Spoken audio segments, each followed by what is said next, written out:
Mais qui l'eût cru, le gouvernement a pris en compte les quelques petits faits divers, faits de société qui se sont passés ces dernières semaines, mois, voire années. Au passage de la flamme olympique dans les villes françaises, on limite les sorties des malades mentaux, des tarés, des maboules, des pas bien qui sont hospitalisés sous contrainte. Ce qui inquiète, comment cela est-il possible, les médecins et les directeurs d'hôpitaux pour la santé de leurs patients. Ouf chérie, cette situation a été rapportée par Dominique Simoneau, contrôleuse générale des lieux de privation de liberté, qui a été saisie par de nombreux professionnels de santé dans tous les coins de la France. Oui, dans tous les coins de la France, il y a des professionnels qui disent « Mais laissez sortir nos tarés, il y a la flamme olympique qui va passer !» Les préfets ont demandé et demandent instamment aux établissements de santé de reporter les sorties des patients jugés potentiellement dangereux lors du passage de la flamme. Il en sera de même quand les Jeux Olympiques vont commencer. Cette situation s'inscrit bien sûr dans un contexte où les autorités mettent en œuvre un important dispositif sécuritaire en vue des Jeux Olympiques. Cependant, pour de nombreux médecins, c'est un contresens de rogner sur les libertés des patients, serait-ce au nom de la sécurité publique. Hein? Incroyable, hein?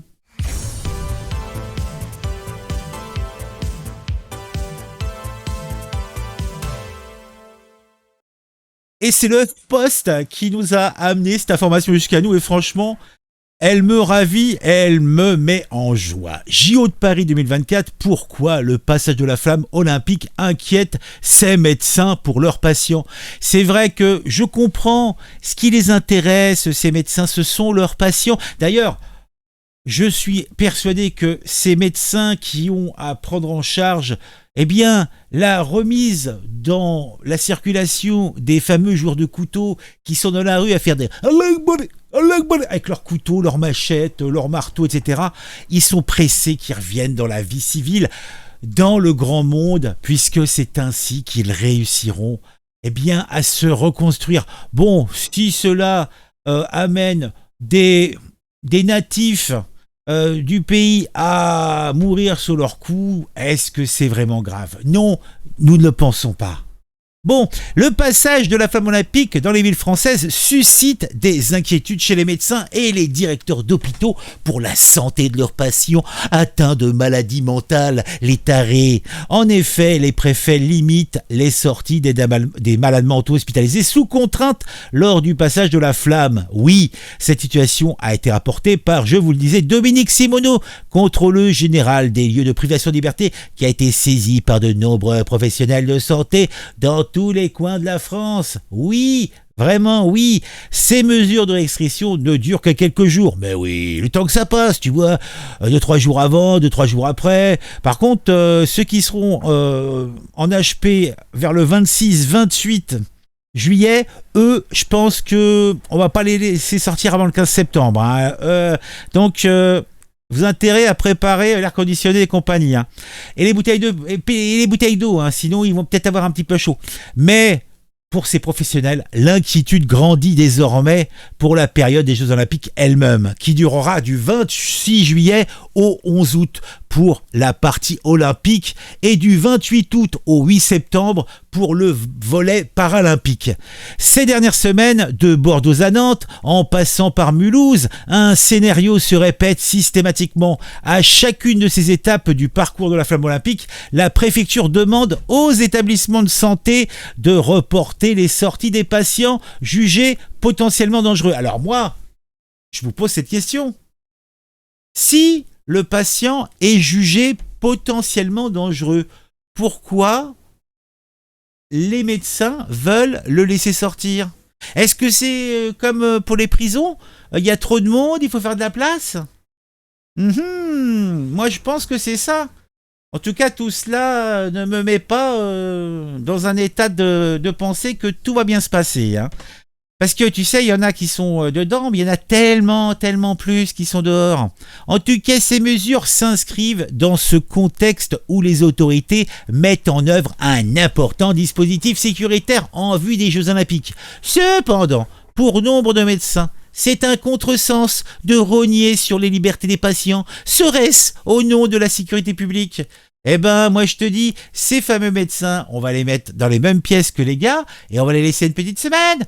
Ah bon, on laissera traîner quelques marteaux, quelques couteaux, quelques serpes, voire quelques petites épées, des katanas. Tiens, le katana, un bon coup de katana. Et on mettra des pastèques, des noix de coco, tu vois, histoire qu'ils aient une évocation de la forme sphérique de vos têtes. Et on verra, au-delà de cette semaine, si vous êtes si à l'aise avec ce, pour vous, contresens de rogner sur la liberté des patients. Serait-ce au nom de la sécurité publique ? Le psychiatre Franck Bélivier, délégué à la psychiatrie au ministère de la Santé, estime, lui, que c'est une dérive qui doit être dénoncée. Oui, il faut dénoncer. Bah oui. Parce que cela est assimilé et assimile d'office le malade mental à quelqu'un de dangereux. Oui. C'est la question qui est posée. T'as le préfet, il décide pas qui va sortir ou pas sortir. Il dit toutes les personnes potentiellement dangereuses. Donc c'est vous en tant que professionnel qui décidez de ça, c'est pas le préfet, hein ? Non ? Et puis après, évidemment, là c'est votre, on dirait votre autorité qui est mise sur la table, c'est vous qui décidez. Donc si vous vous trompez, eh bien il faudra rendre des comptes. Et ça vous aimez pas rendre des comptes. Ah, c'est bien. De son côté, Marie-Jeanne Richard, présidente de l'UNAFAM, association qui regroupe des proches de malades mentaux, qui regrette quant à elle que cette logique de principe de précaution stigmatise au maximum les personnes atteintes de troubles psychiques et marque au fer rouge les personnes concernées. Eh ben dis donc, on assure du côté des autorités qu'aucune consigne nationale n'a été donnée quant aux restrictions liées au passage de la flamme olympique pendant la période des JO. Non, mais c'est principe de précaution, hein. Oui, c'est bête comme chou, hein. Cela, souligne-t-il, c'est le psychiatre qui est compétent pour déterminer si un patient est trop dangereux pour sortir. Or, ce qui choque les médecins et les proches dans le cas présent, c'est que les instructions préfectorales s'appliquent a priori et sans distinction. Oui, tu sais, ça fait mauvais genre, hein. Ça fait vraiment genre, hein, parce que là, en plus, avec les touristes et compagnie, si on a un fifou qui se balade dans les rues avec son petit marteau, si j'avais un marteau, tic-et-tac, je taperais dessus. Tic-et-tac. C'est logique. C'est logique. Moi, je vois pas ce qu'on peut reprocher à ce préfet et à nos autorités. Personnellement, je serais même un petit peu plus, restrictif. Parce que moi, je suis pas le bon gars. Je suis pas le bon gars, moi. Ah. Bon, allez, on va se quitter. Je vous souhaite une bonne journée à tous, hein. Mettez un j'aime, mettez un commentaire.